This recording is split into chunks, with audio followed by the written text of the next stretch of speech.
हम फिर निवेदन करेंगे, आज की जो पूर्णिमा है, प्रयास करो भोलेनाथ जी को एक श्वेत चावल का दाना शंकर भगवान को समर्पित जरूर करो।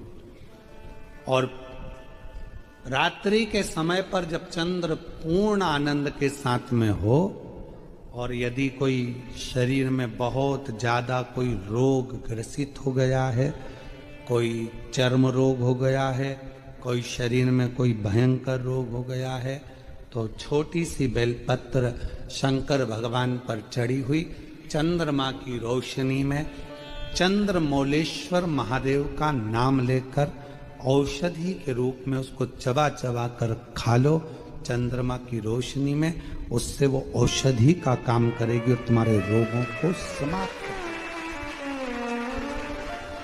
चंद्रमौलेश्वर महादेव का स्मरण करें। कौन से महादेव? चंद्रमौलेश्वर। और चंद्रमौलेश्वर महादेव की चंद्रमौलेश्वर। जैसे जैसे गुरु पूर्णिमा आती है, वैसे वैसे लोगों के हृदय में भाव आ जाता है कि हमको एक गुरु बनाना। निवेदन, फिर निवेदन, शिव से बड़ा संसार में कोई गुरु नहीं हो सकता, शंकर से। जब एक लोटा जल चढ़ाने के लिए जाओ, ये एक लोटा जल तो अभी चढ़ेगा, सावन में कितना जम के जरा 2 लोटा जल। अभी सावन ना लगे जब तक 1 लोटा, फिर सावन में 2 लोटा, क्योंकि चातुर्मास के अंतर्गत सावन के महीने में भक्ति दुगनी करो, जल दुगना करो, मंत्र जाप दुगना करो, स्मरण श्री शिवाय नमस्तुभ्यम दुगना करो। किसी भी शंकर के मंदिर में जाओ,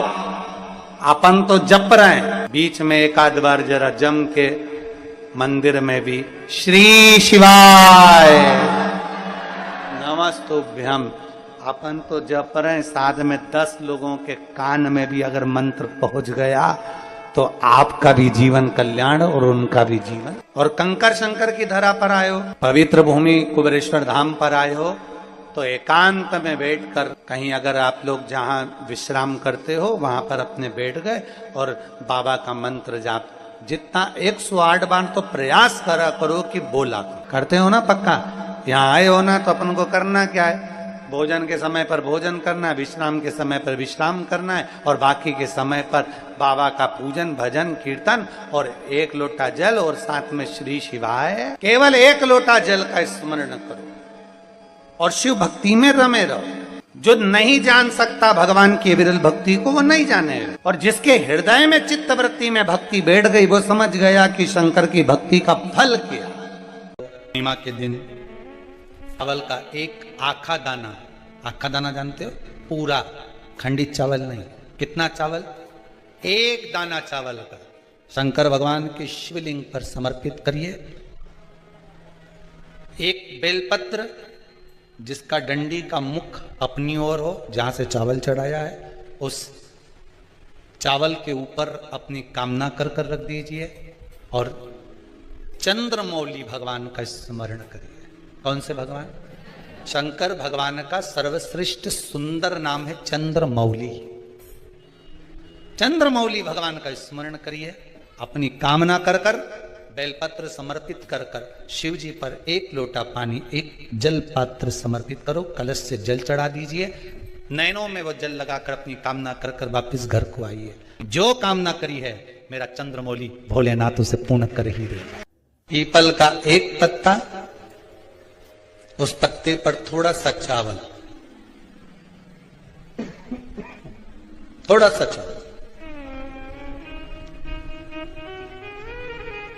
पूर्णिमा की रात्रि को अपने हाथ में लेकर अपने नयनों से लगाकर शरीर पर से स्वयं उतारकर उसको दरवाजे के पास रख दीजिए।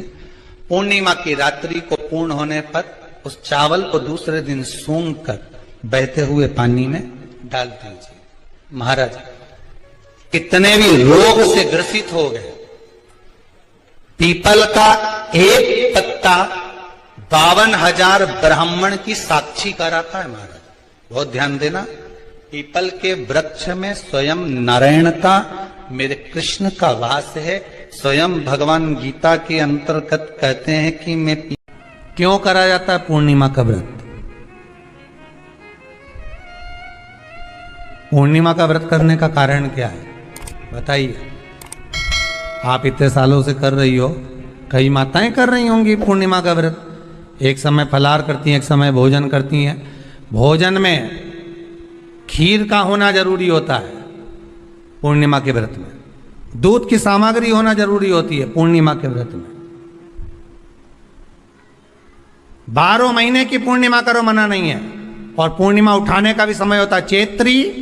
चैत्र के महीने की जो पूर्णिमा होती है, चैत्री पूर्णिमा पहली पूर्णिमा मानी जाती है, इसलिए चैत्री पूर्णिमा को सिद्ध पूर्णिमा कहते हैं। कार्य सिद्धात्री पूर्णिमा कहते हैं, सिद्ध करने वाले। मनोरथी पूर्णिमा कहते हैं, मनोरथी पूर्णिमा। इसलिए पूर्णिमा का व्रत कहां से उठाया जाता है? चैत्र के महीने की पूर्णिमा से पूर्णिमा का व्रत उठाया जाता है कि मैं महीने की पूर्णिमा करूंगी तो वो चैत्र पूर्णिमा से उसको उठा लिया जाता है। पर उसका एक नियम रहता है। आप फलाहार करें अपनी जगह पर है, पर एक समय भोजन कर रहे हैं वो अपनी जगह पर। भोजन के साथ में मीठे के साथ थोड़ा दूध की सामग्री होना जरूरी होती है। और क्यों करते हैं पूर्णिमा का व्रत? किस लिए किया जाता है, क्यों करा जाता है, उसका व्याख्यान वर्णन शिव महापुराण के अंतर्गत स्कंद पुराण में लिखा गया। स्कंद पुराण में वर्णन किया है श्री वेदव्यास जी महाराज ने। कहा ये पूर्णिमा का व्रत इसलिए किया जाता है कि व्यक्ति का जब मन गलत भ्रम में जाने लगता है, मन जब गलत जगह पर जाने लगता है, तो ये मन को गलत जगह पर ले जाने वाला कौन होता है? तो कहा ये चंद्र होता है। व्यक्ति की राशि के अंतर्गत, व्यक्ति की पत्रिका के अंतर्गत, व्यक्ति की ग्रह दशा के अंतर्गत जब चंद्र बेकार चलता है तो व्यक्ति अच्छा करते करते भी बेकार करने लग जाता है। चंद्र डोल रहा है। कई माताएं कहती हैं गुरुजी हमारे बेटे को आशीर्वाद दीजिए, बहुत गलत संगत में जा रहा है। मतलब समझ जाना कि चंद्र गड़बड़ जा रहा है। बेटी अगर गलत मार्ग पर जा रही है, बेटी अगर गलत संगत में जा रही है, किसी अन्य व्यक्ति की ओर आकर्षित हो, चंद्र गड़बड़ हो रहा है, उसका चंद्र कहीं जा रहा। कोई पुरुष, कोई लड़का, कोई गलत मार्ग पर जा रहा है, चंद्र गड़बड़ हो रहा।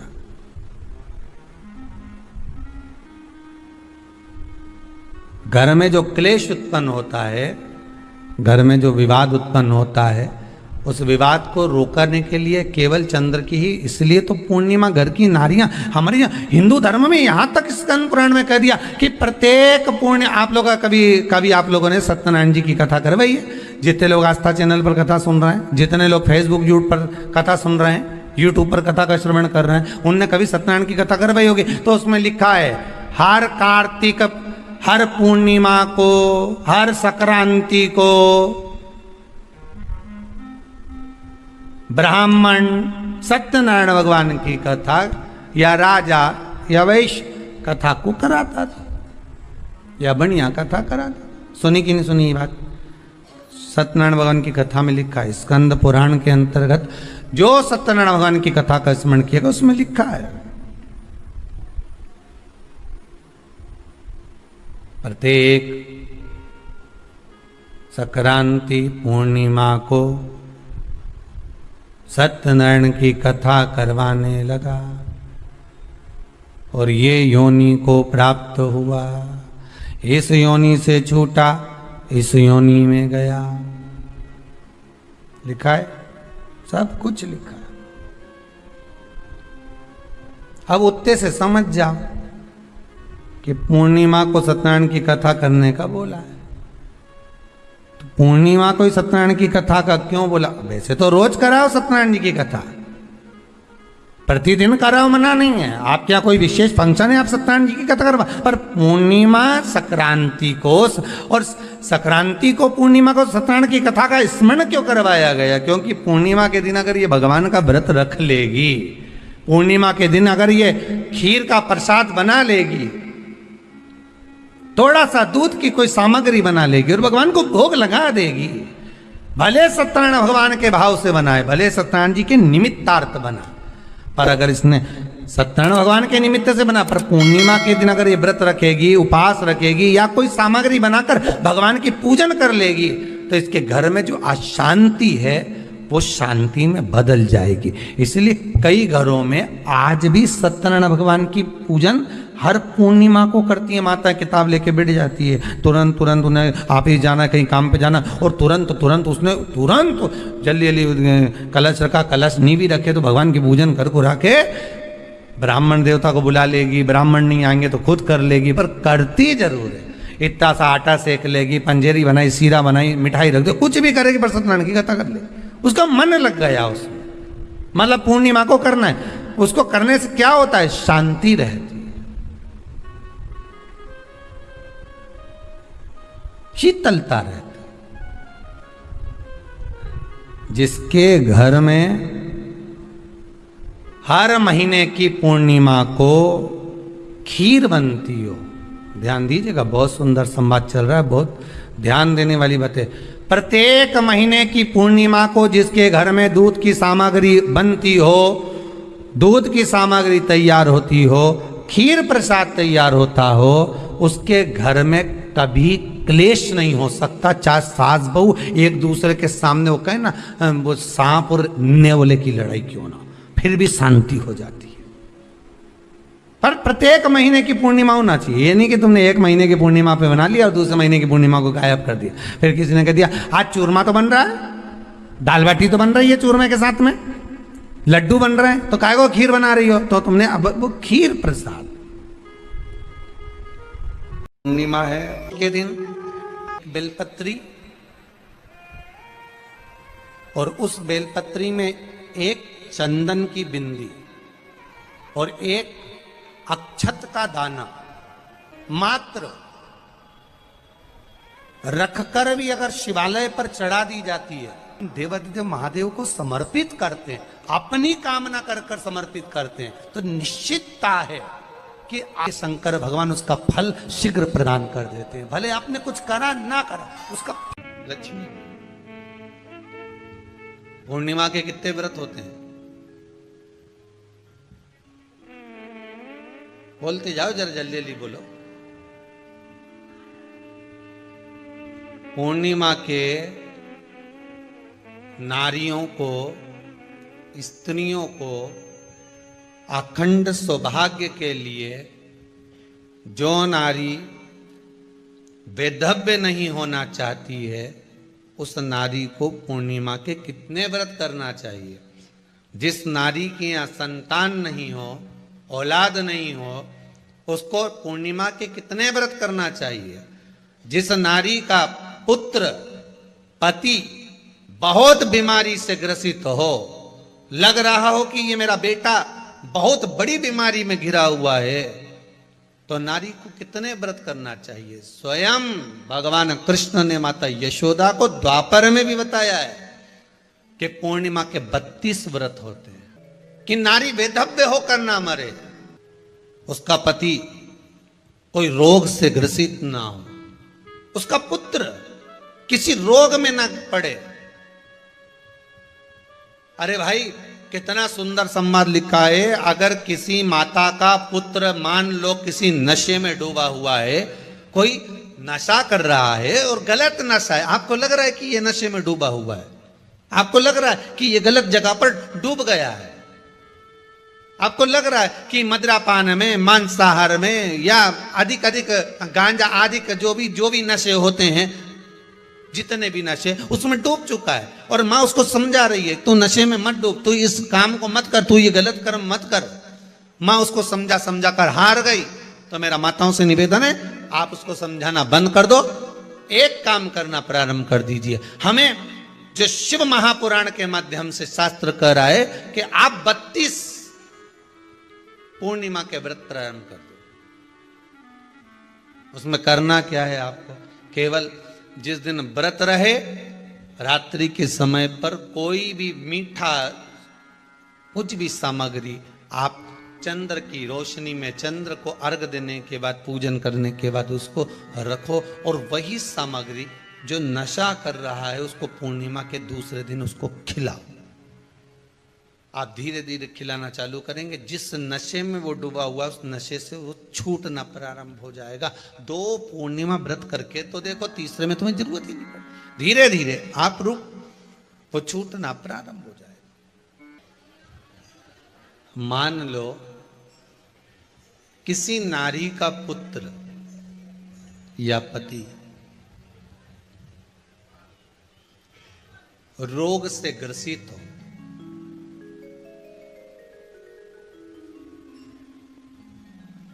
उसके पति की या पुत्र की आयु थोड़ी सी हो, तो हे कृष्ण, उस नारी को कौन सा व्रत धारण करना चाहिए या किसकी पूजन करना चाहिए? ये कुरुक्षेत्र की भूमि का संवाद है। भगवान कह रहे हैं, मां, अगर नारी अपने पुत्र और अपने पति के लिए, उसकी उम्र की वृद्धि के लिए, रोग मुक्ति के लिए विश्व के ताप को कम करने वाले चंद्रदेव की आराधना पूर्णिमा के व्रत को धारण करती है, तो नारी उस व्रत के प्रभाव से अपने पुत्र और पति की बीमारी को, रोग को हर लेती है।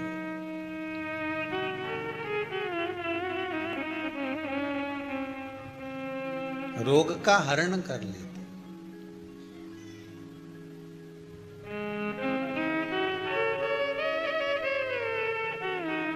महाराज, जो बच्चा बुद्धि से विकलांग हो, विद्या में कमजोर हो, परीक्षा हॉल में पेपर देते समय भूल जाता हो,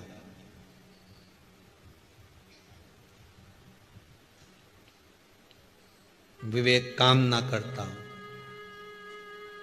तो निवेदन है, किसी भी पूर्णिमा की रात्रि को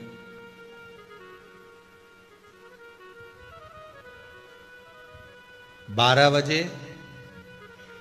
गाय के, गौ माता देसी गाय के जो 4 थन होते हैं, उन 4 थन में से जो आगे के थन होते हैं, 2 पीछे की ओर होते हैं, 2 आगे की ओर होते हैं, तो जो आगे के 2 थन हैं, उस थन का दूध निकलवा लिया जाए और उस दूध का कोई भी मीठा पदार्थ बनाओ तो ठीक है, ना बनाओ तो उसी दूध में शक्कर मिलाकर पूर्णिमा की रात्रि को, जो विवेक से कमजोर हो, बुद्धि से कमजोर हो, या याद करा हुआ सब भूल जाते हो, या आपके लिए भी है, कोई चीज रखते हो भूल जाते हो, विवेक याद नहीं रहता, बुद्धि में इतना प्रबल बल नहीं आ पाता, याददाश्त कमजोर होती चली जा रही, तो किसी भी पूर्णिमा की रात्रि को 12 बजे गाय के आगे के 2 थन का दूध, उसमें कोई पदार्थ, शक्कर, गुड़ कुछ भी मिलाकर भगवान के चंद्रदेव की साक्षी में उसको पिला दिया जाए। महाराज, बार बार पिलाने की जरूरत ही नहीं पड़ेगी, एक ही बार में काम कर जाएगा और विवेक पूर्ण तरह से कार्य करने लगेगा। देसी गाय के आगे के 2 थन का दूध बड़ा प्रबल होता है।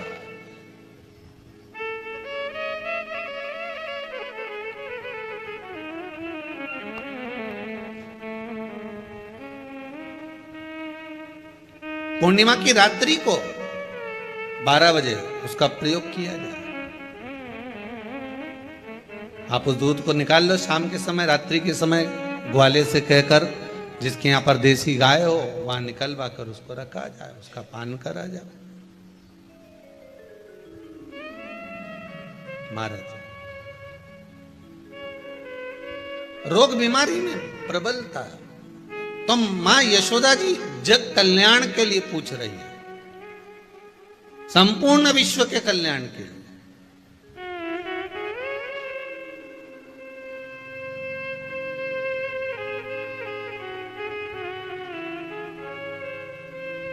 अरे कितना सुंदर संवाद है। स्कंद पुराण में समुद्र मंथन की तिथि, नक्षत्र, घड़ी, पल सब कुछ लिखा हुआ है कि समुद्र